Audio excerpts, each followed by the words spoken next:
Hey there, Aquarius. How are you? Hope you're doing well. Let's check out your messages for the month of July. The intention is for the month of July in love, romance, and relationships for Aquarius, and let's check it out. Although when you do view this, I hope you are able to take away a couple of helpful messages. But Aquarius, so during the pre-shuffle, I get this sense that you've had this overwhelming burden and or stress and anxiety all in your mind. Although you may think you're not acting out, but actually you have been. You may be I get this sense of misdirected anger and or upset.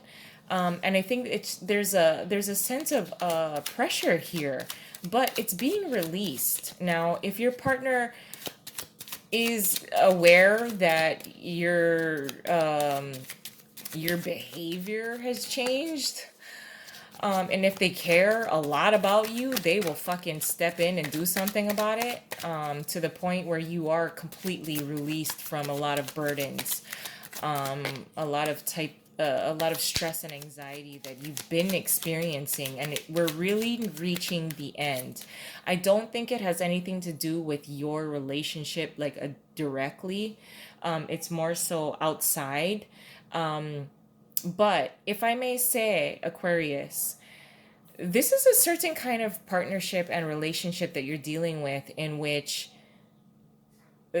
there's a nucleus of issues that is stemming from this relationship, and for some reason a lot of the pressure that you're feeling outside of the relationship, you think that it has nothing to do with this relationship. But if you were to simplify it, uh I don't I don't know how to tell you how to simplify it, but if you really thought about your everyday coming, going, and just your daily routine, like let's say your partner says something fucking dumb to you in the morning, and then you tell yourself, okay, fine, it's whatever, I'm gonna shrug it off. And then the next thing you know, you get to work and you become agitated with the people at work. So it almost seems like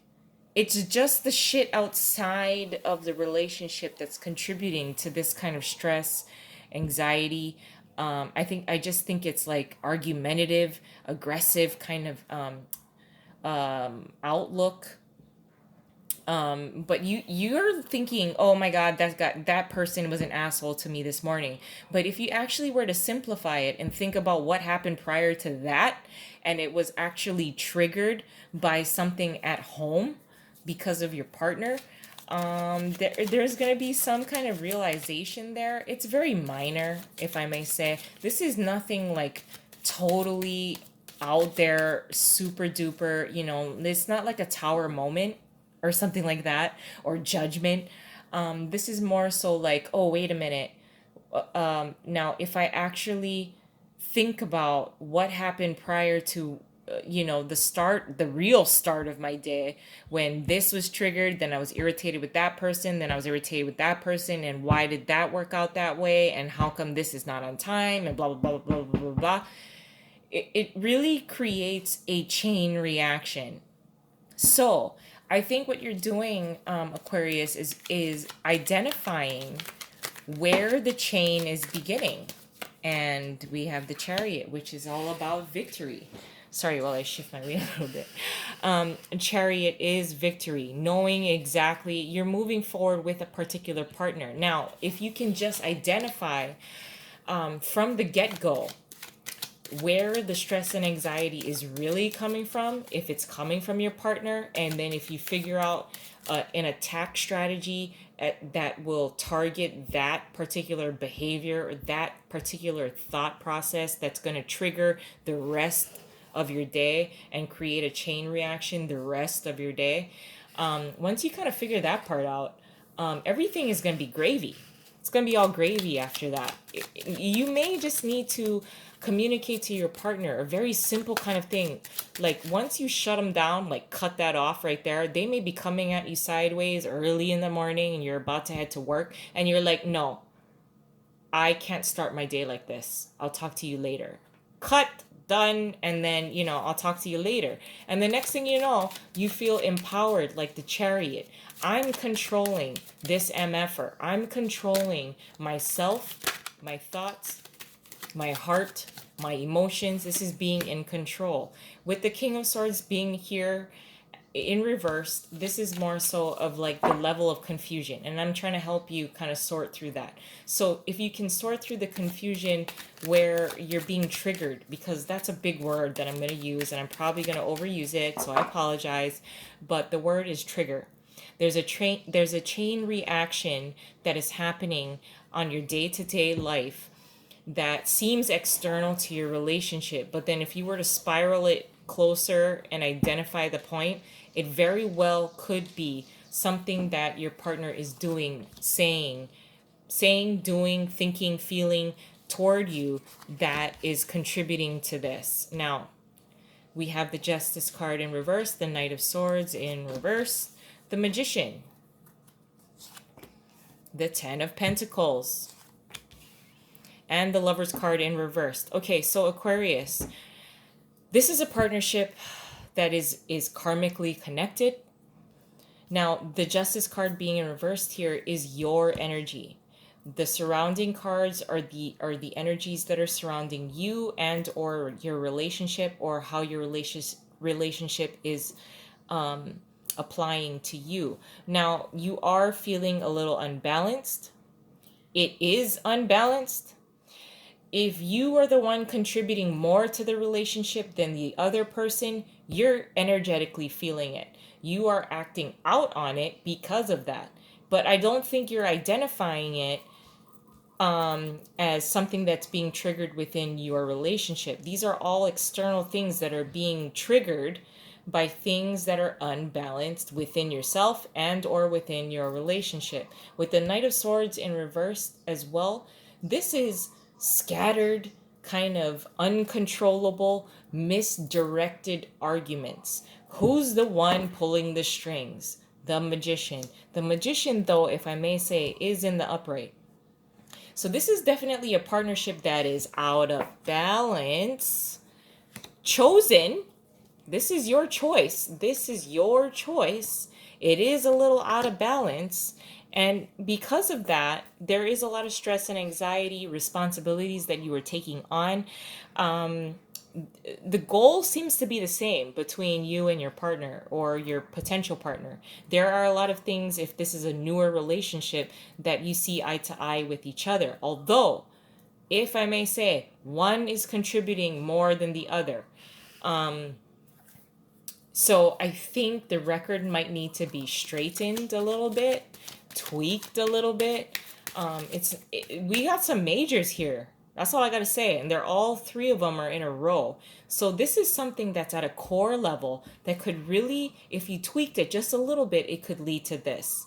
It could lead to the Ten of Pentacles. The Ten of Pentacles is longevity. This is something that you and your partner or potential partner are made to create together. This is a merging of two different people, two different mindsets, two different entities that are merging together. But without one or the other, this cannot happen. So this is very much a possibility. The goal is there. The manifestation is there. I think things are a little out of balance, but let's add an additional layer. Okay, Aquarius. The Hanged Man, paired with your energy. The Devil. The Judgment card. Damn, there's a lot of fucking majors. The Emperor and the Queen of Cups. Now, I get the sense that this Queen of Cups is actually an assistance to you. She may be somebody she or he may be embodying the type of person that you want your partner to exude. You want them to exude this type of energy here. There is a little bit of a power struggle. Both of you want to be in the power seat. You are taking a time out as far as trying to gain perspective. Maybe your partner will never be like this person who you want them to model themselves after, because you respect this woman or man, Queen of Cups, in a certain way. There's a realization that you can both manifest things in a great, powerful way when you work out when you tweak things a little bit, when you figure out what each other's strengths and weaknesses are, and not use the weaknesses part maybe against the other person. Now with the devil here, this is the type of energy that I want you to kind of work through, is this sense of misdirected anger, misdirected arguments, being very confrontational. This may be an old way that you present yourself when you're upset, but it's misdirected to the external forces around you because of this imbalance that may be happening within your partnership, relationship, or at home. You are experiencing the sense of imbalance. Now, if you can correct this with your partner and say, hey, I'm contributing a shit ton of things. What the fuck are you doing? And we both want the same thing. Your strengths I will honor. My strengths you should honor. And we're going through the same thing. We're going after the same thing together. One should not power over the other. But I do feel that there's this sense of something that the way that you've done things before, which is a little confrontational, snappy. You're a little bit, you were snappy in the past, but it's external. And really, when you reduce things by gaining perspective with the hangman, because of this imbalance, I think you're contributing a lot more to this relationship than your counterpart. You'll be able to kind of separate, okay, and define, this is what I've contributed, this is what you've contributed. I've done X, Y, and Z, you've done X and Y sometimes. So having a real clear way of communicating this within your nuclear part, the nuclear part of your partnership, and then it circles outward versus everything on the outside, external to your relationship, is so screwed up, and then you think it's contributing to the inner part and the nucleus of your relationship, versus it's the nucleus and it's affecting everything around it. I'm going to leave it there because this is very promising. I still want to give you the ability to have the free will, your own free will to do what you need to do. But this is still a very promising type of relationship. I love you guys. I'm going to leave it there. And I hope you have a wonderful month. And I'll talk to you soon. Bye.